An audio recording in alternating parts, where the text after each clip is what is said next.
If you need level 40, unlimited, limited, clutch time, domination, triple threat, or anything else on your 2K account grinded, contact Rose NBA on Twitter and let them know X sent you.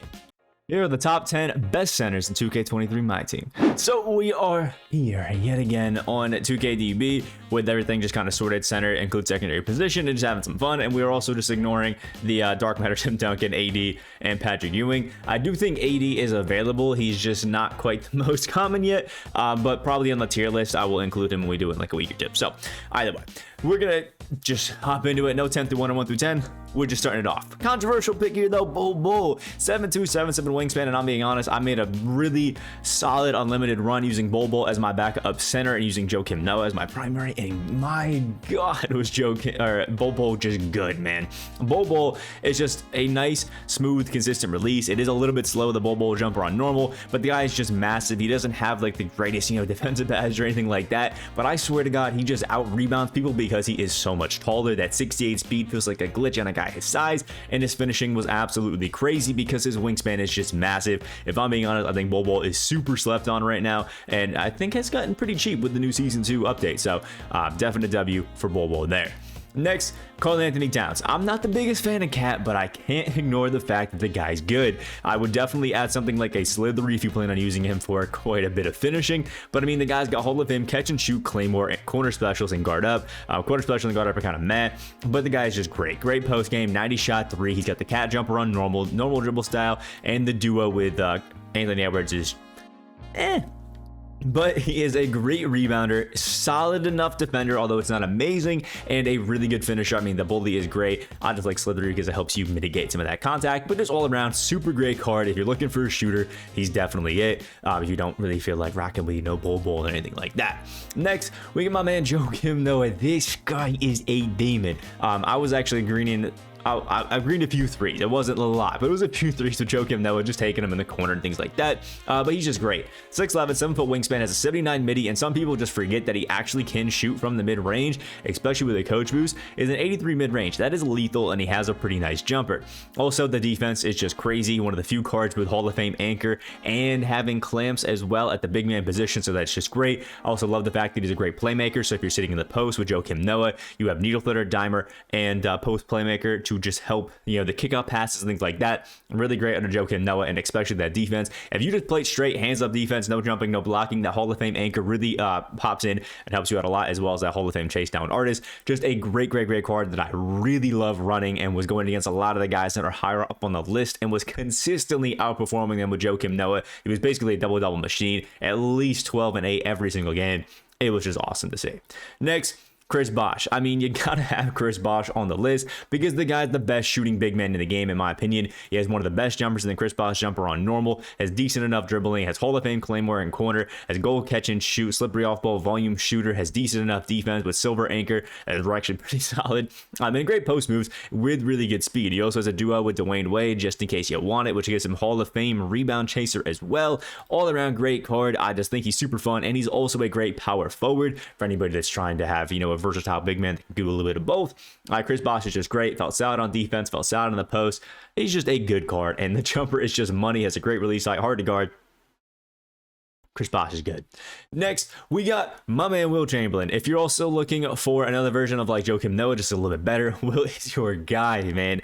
Just not as good from the mid-range, but he has faster speed of an 80. 7'1" with an 8-foot wingspan with Hall of Fame anchor is crazy. Also has gold intercepted, which is really nice. Gold rebound chaser, decent enough playmaking. But I mean, it's really the 90 standing, 85 driving dunk. If Will basically gets into the half circle of paint, it's an automatic bucket. You kind of just have to accept it and move on and just get back on offense.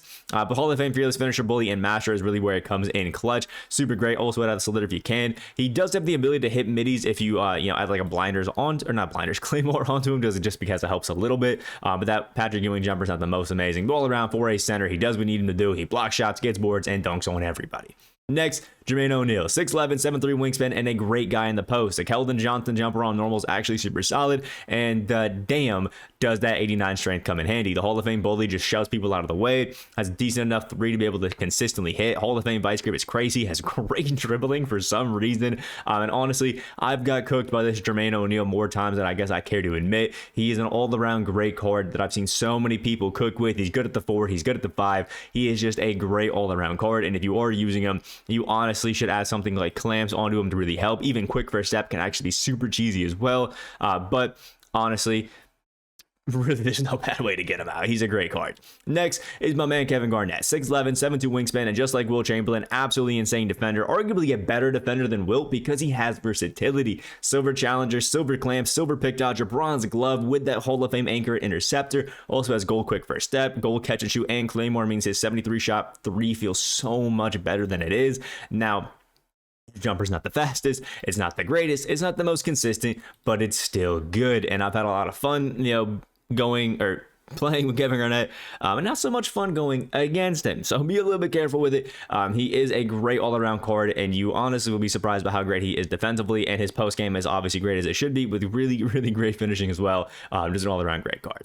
Next, so Jonas Ilgauskas, another one of those guys who is just a sniper. Kent Bazemore, and it's actually great. Also has a Hall of Fame brick wall, which, oh my god, does he set some Miyagis out there. It is crazy. But also has a Hall of Fame anchor just to play some great defense. Has Hall of Fame catch and shoot and claymore, which is just a deadly duo right there with an 88 shot 3 and a 92 midi. Basically, if Ilgauskas is open and can get the shot off, it's basically going to be greens, and he has a high enough strength of a 94 to just push you around if you have less strength. All around great card. If you add bully to him, he's going to feel great.